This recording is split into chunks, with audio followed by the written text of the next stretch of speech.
It's very hard to fill in the shoes after being the last speaker here and between the coffee break. So I'm just going to quickly talk about who I am. So I studied in NUS. I did a first startup, which was a regular tech startup, and it failed. I didn't do very well. And after that, I wanted to do something which creates something more meaningful in people's lives. And I then decided to start doing MILAP. Can we have the slide? Yeah. So MILAP is a crowdfunding platform. What we do is we enable everyday individuals like you and me to give loans to the poor from low-income families, as well as to deserving students and entrepreneurs. So I just want to quickly tell you about Raj. So Raj is 22 years old. He has a diploma from ITI, but it is still very hard for him to find a job.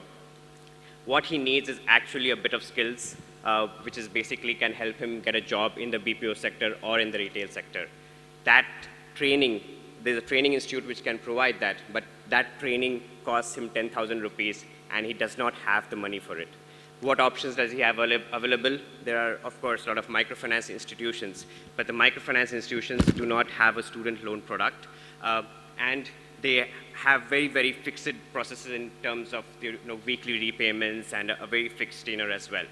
On the other hand, local banks don't even want to look at it because the size is very, very small. And there's no genuine interest in this space, and there's a lot of paperwork for this guy to get a 10,000 rupee loan. So the cost of servicing the loan is very high.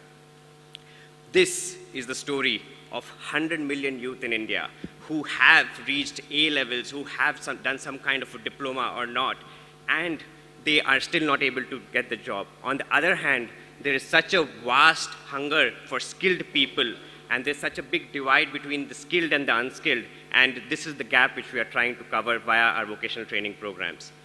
On the other hand, you have Sridevi, who is a skilled artisan, and she employs another 10 women in a self-help group manner.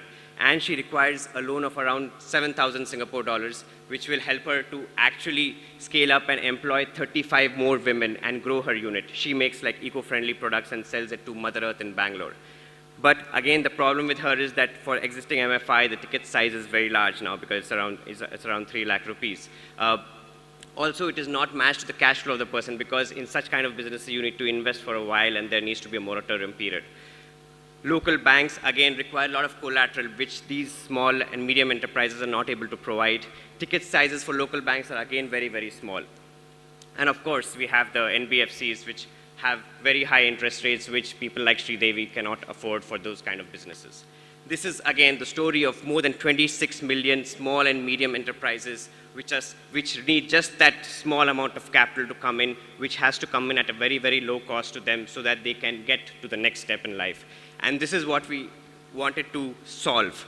And as Sanjeev said earlier, that you have to look at an unsolved problem. And this problem was of a huge scale. So we said, how can we solve these problems?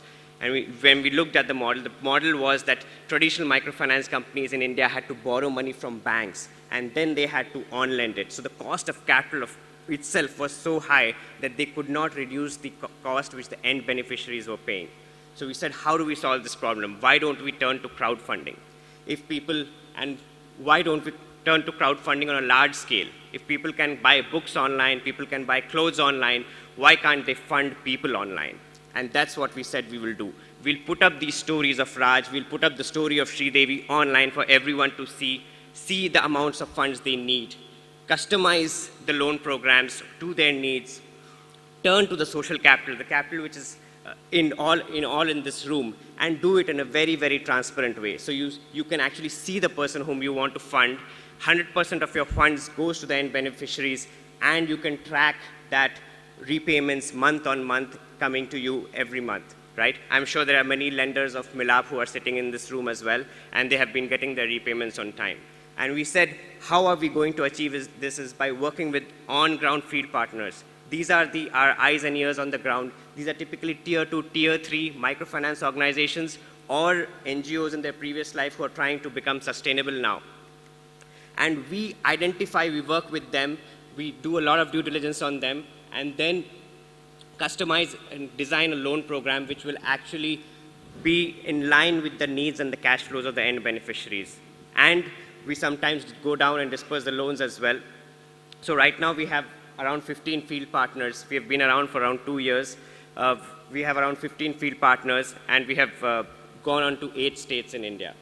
So quickly, I want to tell what we have been done. So these kind of funds actually, so in the small and medium enterprises, it helps people like Sri Devi to employ people like Revati. We have a lot of vocational training loans where these guys get ahead in life by getting that small loan. So it's a 10,000 rupee loan, which is something which we sometimes spend over a small trip. And this changes their life completely. So from being a laborer earning like 50 rupees a day, they get into the formal sector, and now they can support their entire family. We have done a lot of funding of entrepreneurs themselves. So this is the Aqua Safi project which we do, where we fund the entrepreneur who's setting up the water filtration plant. So not only is the life of the entrepreneur changed, but the entire community, the 100 families to whom he is serving the clean drinking water, those lives are also impacted. And lastly, we have done some very recent innovation in school financing. So school has always been an issue that how can you fund a school on a loan basis? And that's where we said, why not? Why not we look at the affordable poor private schools who are running very well, but they again cannot go to a bank for scaling up for loans. So we have started funding schools in and around Bangalore in the peri-urban areas in the range of around 5 lakh rupees, which helps them to get equipments, which helps them to add more classrooms, which helps them to get the more and more students which are funded through Parikrama and other such programs. So can I have the one such video now? I'm just going to show one video. First thing வந்து இந்த family story தெரிஞ்சால் தான் உங்களுக்கு பண்ண முடியும். ஏன்னா இப்போது ஏன்னா நெல்மையில் இருக்கிறேன், இதுக்கு முன்னாடி எப்படி இருந்தேன், இப்போது ராஜலக்ஷ்மி கையில் கொடுத்தா பண்ண முடியுமா முடியாதா ஒரு நம்பிக்கை இருக்கணும் உங்களுக்கு. ஸோ அது ஃபஸ்ட்டு நம்ம உங்களுக்கு அது நம்பிக்கை கொடுக்கணும். ஐ எம் ராஜலக்ஷ்மி, நான் வந்து மிலாப் கிட்டேருந்து லோன் வாங்கியிருக்கிறேன்.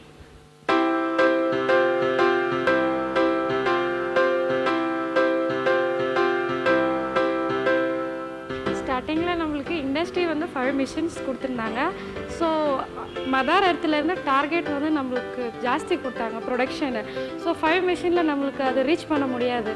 ஸோ அப்போ தான் எங்களுக்கு தெரிஞ்சிச்சு மிலாப் லோன் பற்றி சொல்லியிருந்தாங்க. ஸோ அதனால் லோன் எடுத்தோமா மிஷினரிஸ் நாங்கள் வாங்கினோம். ஸோ இப்போது நாங்கள் எங்கேயா டார்கெட் கொடுக்குறாங்களோ மதர் இடத்துலேருந்து அதை நாங்கள் ரீச் பண்ணிட்டு இருக்கிறோம். ஸோ ரீபேமெண்ட் கூட இப்போது டார்கெட் ஜாஸ்தி இருந்தால் தான் பேமெண்ட் கூட ஜாஸ்தி வரும். ஸோ ரீபேமெண்ட் கூட இப்போ பண்ணுறதுக்கு கொஞ்சம் ஈஸியாக இருக்கும்.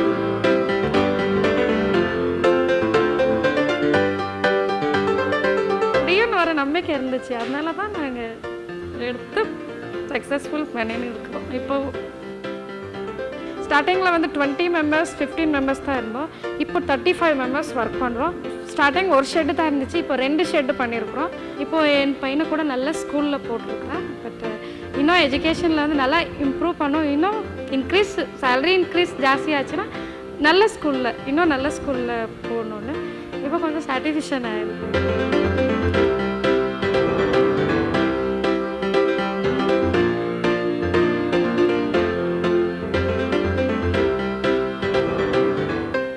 மிலாப்காரங்க நம்ம ஹிஸ்ட்ரி ஸ்டோரி எல்லாம் பார்த்துருப்பாங்க. ஸோ இவங்க வந்து இண்டிவிஜுவலாக பண்ணால் எந்த லெவலுக்கு இம்ப்ரூவ் ஆவாங்க, ஸோ நம்மளால் இன்னும் எவ்வளோ பேருக்கு யூஸ்ஃபுல் இருக்கும், இந்த ஒருத்தர் கொடுக்குறதுனால இன்னும் எவ்வளோ பேருக்கு யூஸ்ஃபுல் இருக்குன்ற ஒரு மனசில் ஃபீலிங் கூட இருந்திருக்கும். ஸோ அதனால அவங்க கொடுத்து ஒரு ஹெல்ப் பண்ணியிருப்பாங்க.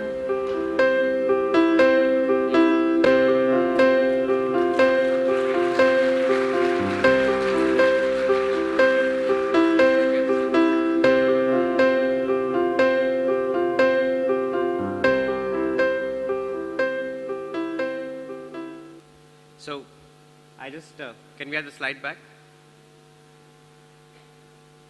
Yeah. So, till now I'm just going to quickly talk. We have been around for almost 2 years.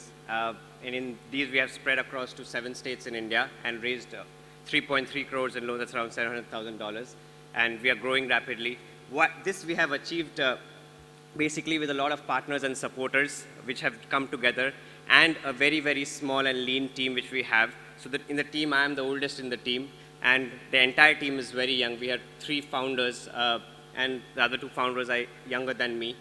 And we decided that we wanted to do this as a for-profit approach so that this is not an alternate career for us. This is a mainstream career. My dad said, after I wanted to start this, they were like, beta NGO kholega kya? I said, no, Dad, I want to do a for-profit social enterprise. And he said, okay, maybe you want to become a money lender. I was like, no, this is very different.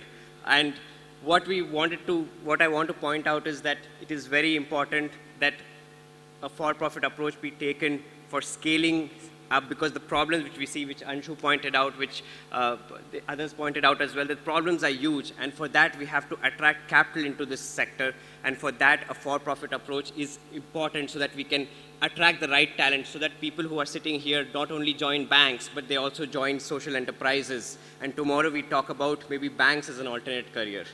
Thank you.